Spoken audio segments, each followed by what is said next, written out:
Today is Valentine's Day, so we are going to be building the strongest and most powerful charmer character in D&D, because everyone knows the secret to a healthy relationship is constant magical manipulating charm effects. Charm effects and in general charisma are very powerful features of D&D, as you can, well, control people. Something as simple as telling the guard that you're the new night shift to doing the meme of seducing the dragon. So long as a creature isn't immune to charm, it is not immune to you. So let's begin. Really quick, the PDFs of this build as well as certain previous builds are available on my $1 Patreon along with other perks. Open to perk ideas as I literally just started it. So go check it out if you're interested in supporting me monetarily. If not, consider subscribing. Anyway, for our background, we're going to be going with merchant because why not? Put your +2 into charisma obviously, and go ahead and put your +1 into constitution. The merchant background also gives us the lucky origin feat, which allows us to make any d20 roll with advantage for no action. Proficiency bonus times per day. It's quite powerful and we'll be using it on our more important charisma rolls. Also, I am working on making a Discord server. If you want to join that, there's a link in the description for the first 25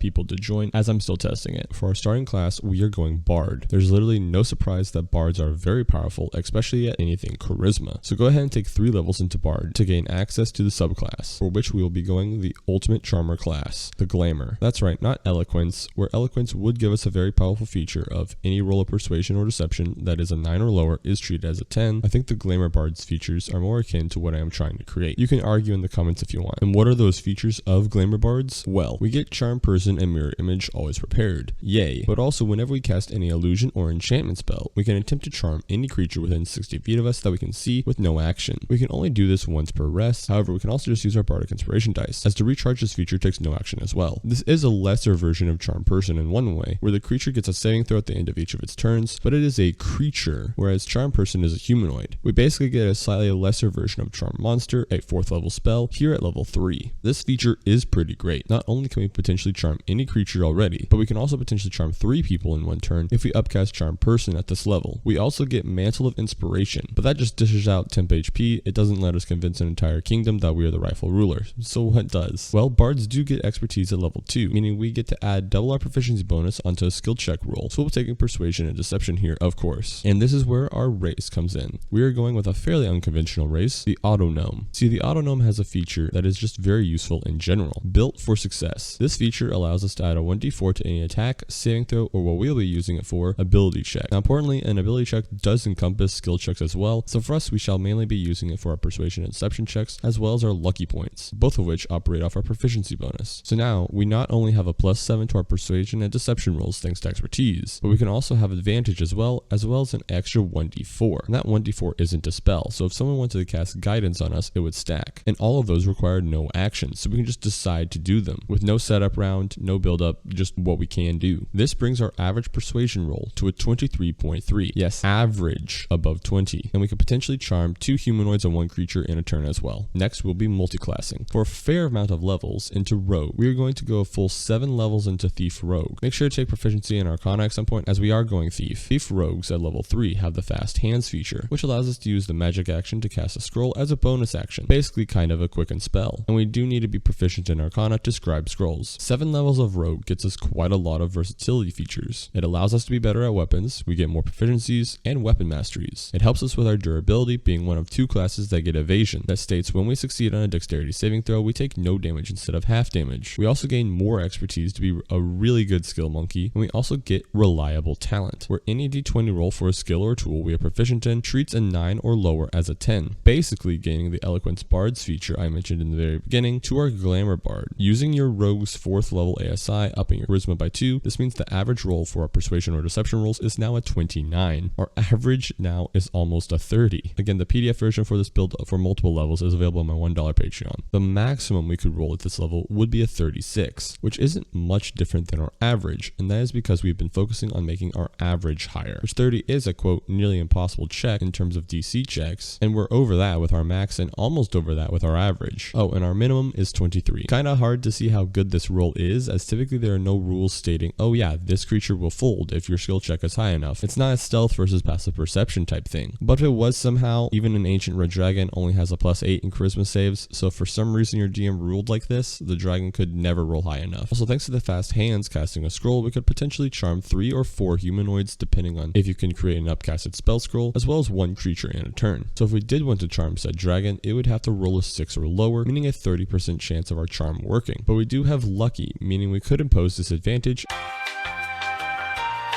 making a 51% chance of failure. We can also cast Silvery Barbs for it to re-roll for around a 65% chance of failing. However, Silvery Barbs is also an enchantment spell, meaning our charm creature effect could automatically happen again if we used a Bardic Inspiration dice, meaning even if it succeeded, we'd immediately have another chance to do it again, which I think bumps the chance of failure up to like 88% if I can do math. Which I probably can't, to be honest, but congrats, you seduced the dragon one way or another. Now, we still have levels, so let's use them. We are going to rest back into Bard, all the way. For our 4th level Bard ASI, just round off your Charisma and Constitution, I suppose. You could also wait to finish off your Charisma for the boon we are going to take to try and be more optimal and maybe up Dex as well, but that is up to you. At level 6 Bard, we get Mantle of Majesty, which basically says for 1 minute we can cast Command as a bonus action without using a spell slot, which is awesome. Also, any creature that is charmed by us, which let's be real should be everyone in the room at this point, automatically fails the save for command. Also, the command spell has been reworked. If one of the 5 commands you issue could possibly harm the creature, too bad. It does it anyway now. So if you tell that dragon to go prone, it goes prone on its next turn, meaning once you have it charmed, you can just keep commanding it to go prone on its next turn, meaning it could really never get up. Assuming you keep it charmed if your allies plan on attacking it. Charm monster states that charm lasts 1 minute until you or your allies attack it. It also has advantage on the wisdom save if your allies are fighting it. But you know what doesn't? Our automatic charm effect from Beguiling Magic. It just is charmed or frightened if it fails to save. It does get to retry the save at the end of each of its turns, but you could also just cast it again on your turn if it succeeds. So you could be casting an enchantment or illusion spells all you want, then use your free charm effect to charm the dragon, as well as command it to go prone each turn as your bonus action, at least until you run out of Bardic Inspiration dice to recharge the charm effect after its one use. There are probably more optimal ways to combo this. Let me know in the comments. Oh, and if you wanted, you could at this level cast Mass Suggestion, use your free charm effect, and bonus action cast Mass Suggestion, again with a scroll, for around 25 people charmed by you at once. And lastly, for our Bard level 12 ASI, take whatever you want for 8th level ASI. For our 12th, we'll be taking the Boon of Fate, which makes our Charisma 21, and basically lets us add or subtract 2d4s from any d20 roll, meaning if we wanted, we could add it to our Persuasion and Deception rolls, and if we really wanted, we could take Guidance as part of our magical secrets. Now that's not restricted to just 2 spells, but whenever you level up, add that to our rolls as well, making our average Persuasion or Deception roll a 41.5 or maximum of 53. And that, I think, makes us build one of the best charmers in the game. Happy Valentine's Day. Or you can just be a damn fear. Buff its bite attack to a ridiculous numbers